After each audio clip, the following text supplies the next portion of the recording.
Bu videoda sizə bir seans proqramının istifadə qaydalarının, nə funksiyalallarının olduğunu göstərmək istəyirik. Bir seans proqramı ilə siz seansla işləyirsinizsə, müştərilərinizə seans vaxtlarını avtomatik WhatsApp üzərindən xatırlatma özəlliyi var, onu istifadə edə bilərsiniz. Burada gəlir, gedər, randevu özəlliyi var, onları istifadə edə bilərsiniz. Başlanğıc özəlliyi olaraq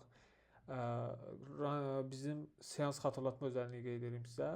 Tutaq ki, müştəriniz gəlib, prosedurdadır, bugün seansa gəlib və müştərini əlavə eləməlisiniz bura. Hər dəfə müştəri seansa gəldikdə nömrəsini buraya yazırsınız ki, proqram bilsin ki, sonuncu dəfə nə vaxt gəldi və nə vaxt ona mesaj göndərsin. Tutaq ki, buraya yazırıq nömrəmizi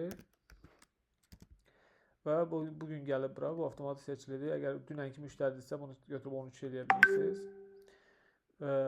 Burada pasiyentə 20 gün sonra mesaj gedəcək. Bu sizin iş yerinizə uyğun dəyişdirilə bilir və bunu siz özünüz manuel də eləyə bilirsiniz. Tutaq ki 25.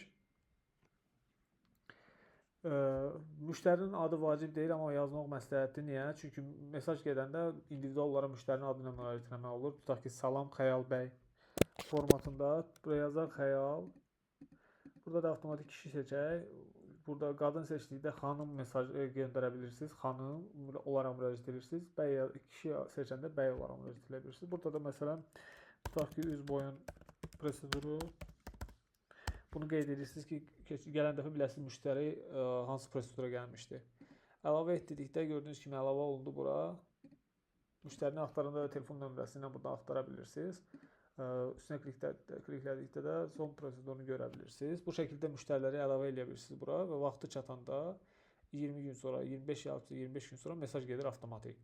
İkinci özəlliyimiz burada randevu idarə etmə sistemidir. Randevu nədir? Bura biz xidmətlərimizi əlavə edirik, işçilərimizi, iş saatlarımızı, tətil günləri varsa qeyd edirik ki, həmin günlərdə randevu götürülə bilməsin. Burada bütün randevular görsənir. Manuel özünüz də əllə randevu əlavə edə bilirsiniz ki, tutaq ki, filan gün, filan saata, filan xidmət var. Və burada randevu linkiniz var. Bunu sosial media səhifələrində, WhatsAppda müştərilərə göndərə bilirsiniz, oradan götürə bilirlər. İndi gəlin burada mən sizə sürətli şəkildə göstərim. Xidmətlər əlavə edək burada. Tutaq ki, lazer üz nə qədər müddət? 15 dəqiqə alır. Qiyməti 15 manatdır. Yadda saxlayırıq.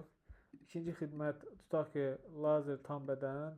Burada tutaq ki, 45 manatdır. Müddət 45 dəqiqə alır və 45 manatdır və yaxud 30 dəqiqə alır deyək. 45 manatdır. Sizdə məsələn tutaq ki, saç kəsimi var deyək. 20 manatdır. Bunu da qeyd elədik. 3 dənə fərqli xidmət qeyd elədik. İkisi lazerdir, biri də saç kəsimi. İşçilər qeyd edirik burada. Məsələn, Samir qeyd edək. Bu Samir tutaq ki, saç kəsimidir, icra edir, bərbərdir. Bir dənə də bərbər qeyd edək burada məsələn. Bu da bərbərdir. Sonra iki dənə də lazer olaraq qeyd edək burada. Bu lazer prosedurlarını icra edəndir. Bir dənə də lazerlə əlaqəli əməkdaş qeyd edək. Qeyd elədik bunları. Burada saatlar var. Həftənin hansı günləri işləyirsiniz? Tutaq ki, bütün günləri işləyirsə hamısını aktiv eləmək lazımdır. Və hansı saatdan hansı saata qədər. Tutaq ki, biz bazar günləri işləmirik. Bunu deaktiv edib, yadda saxlayırıq. Bu yadda qalır. Bu formada baxın saatlar deaktivdir və burada görsənmir artıq. Sonra gəlirik tətil günləri. Məsələn, biz tətil günü əlavə eləyək. Tutaq ki, ayın 18-i işləmirik. Səbəb də işləmirik yazdıq. Özümüzə bilək. Randevulara gəlirsiniz. Burada görürsünüz randevu yoxdur, amma yeni randevu əlavə edə bilirsiniz özünüz. Tutaq ki, hər hansı bir müştəri sizdən yazılır sizə lazer üz xidməti. Görürsünüz lazer eləyənlər çıxır burada. Əkbər. Müştərinin adını yazırsınız. Tutaq ki, bura nə bilim Xəyal. Telefon nömrəsini yazırsınız bura. Tarix seçirsiniz. Baxın burada 18-i seçə bilmirik. Çünki o qeyri-iş günü yazdı orada. 18 gəlmir. Tutaq ki, ayın 19-u saat 09:30. Və qeyd edə bilirik ki, burada məsələn daimi müştəri. Gördüyünüz kimi Xəyal Lazarus Əkbər, işçi Əkbərdir. 19-u saat 9:30-a gələcək. Telefon nömrəsi budur, təsdiqləndi. Bu gəlib bu işləmi icra elədikdə tamamlayırsınız bunu, tamamla deyirsiniz və artıq tamamlanmış proses olur. Bu bu şəkildə və bu linki müştərilərlə paylaşırsınız. Müştərilər bu link üzərindən bu şəkildə səhifə açılımlara sizdən rezervasiya edə bilirlər. Məsələn, burada gəlirlər, xidmətlərinizi seçə bilirlər. Xidmət nədir? Tutaq ki, məsələn, saç kəsimi 20 manatda 30 dəqiqə vaxt alır. İrəli seçirlər. 2 dənə saç ustanız var orada. Samir tutaq ki, irəli. Baxın 18-i işləmirsiniz. Tutaq ki, bu seçir ayın 20-sinə. İrəli deyir. Okay. Burada baxın 15 dəqiqəlik 30 dəqiqəlik vaxtlardır. Saat məsələn belə deyək də, saat neçədə isə saat 9:45. Saat 9:45 elədikdə Samirin saat 9:45-dən və saç kəsimi 30 dəqiqədir və bundan sonra 30 dəqiqəsi bağlı olur artıq. İkinci müştəri ora rezervasiya edə bilir. Məsələn belə deyək. Baxın 9:30 seçək. İrəli deyək. Yaza bura Tural müştərimiz nömrəsini yaza bura ataq. Daimi müştərimizəm. Bu şəkildə randevu təsdiqlənir və gəlirik bura. Gördüyünüz kimi Tural saç kəsimi Samir gözləyir. Siz görməlisiniz bunu.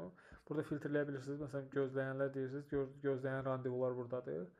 Okay, bunu təsdiqləyirsiniz. Getdi təsdiqlənmişə. Hamısını görürsünüz. Burada baxın.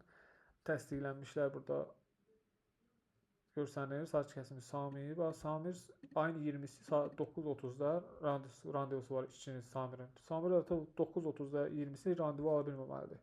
Gəlir burada, yəni seçirik saç kəsimi, irəli deyirik, Samiri seçirik. Ayın 20-sini seçdikdə irəli vururuq. Gördüyünüz kimi 9:30, 9:45 və 9:15 bağlıdır. Çünki saç kəsimi 30 dəqiqə vaxt alır. 9:15-də eləsələr, gəl 9:45-ə qədər olmalıdır. Amma 9:30-da Samirin başqa rezervasiyası var. Bu şəkildə saat tənzimləməsi də edilir. Bundan sonra sizə gəlir xərcləri göstərim. Gəlir ekranına daxil oluruq.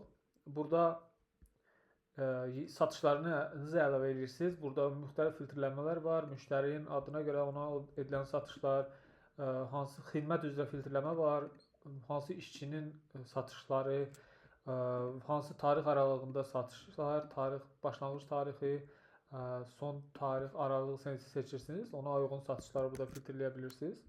Yeni satış əlavə eləmək. Burada müştərinin adını yazırsınız. Burada yazırıq məsələn Əziz.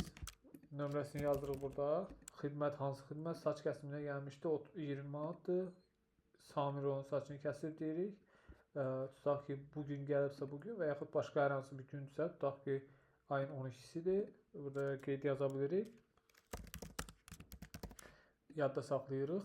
Gördüyünüz kimi satışımız bura gəldi. Burada biz İşçilər üzrə Əkbər seçib filtrləmə elədikdə Əkbərin satışlarını, Samir seçdikdə Samirin satışlarını və ya tarix aralığı seçdiyimizdə həmin tarixlərə uyğun satışlar görsənir buradan. Satışları redaktə edə bilirik, silə bilirik. Bu kimi özəlliklər var burada. Burada xərclər bölməsi var. Xərclər bölməsində də xərclər əlavə edə bilirik və tarix aralığında xərclərimizi filtrləyə bilirik və xərc kateqoriyalarına görə burada xərcləri filtrləyib nə qədər xərc olduğunu görə bilirik. Yeni xərc əlavə edək, yeni xərc deyək. Buradan kateqoriyasını seçirik. İcarə, kommunal, maaş, material, reklam, digər. Kommunal seçək. Bax ki, 15 manat ayın 13-ünə işıq pulu deyək. Yadda saxlayaq. Gördüyünüz kimi kommunal 15 manat işıq pulu əlavə olundu burada. Bu şəkildə bütün hesabatlarınızı burada icra edə bilər. Sonradan gəlir xərc hesabatlarını buradan doğru şəkildə götürüb istifadə edə bilərsiniz. Müştərilərə göndəriləcək mesajları göstərməmişdim. Burada siz müştəriləri əlavə edirsiniz. Onlara randevu xatırlatma mesajı gələndə randevu xatırlatma deyil, seans xatırlatma mesajı.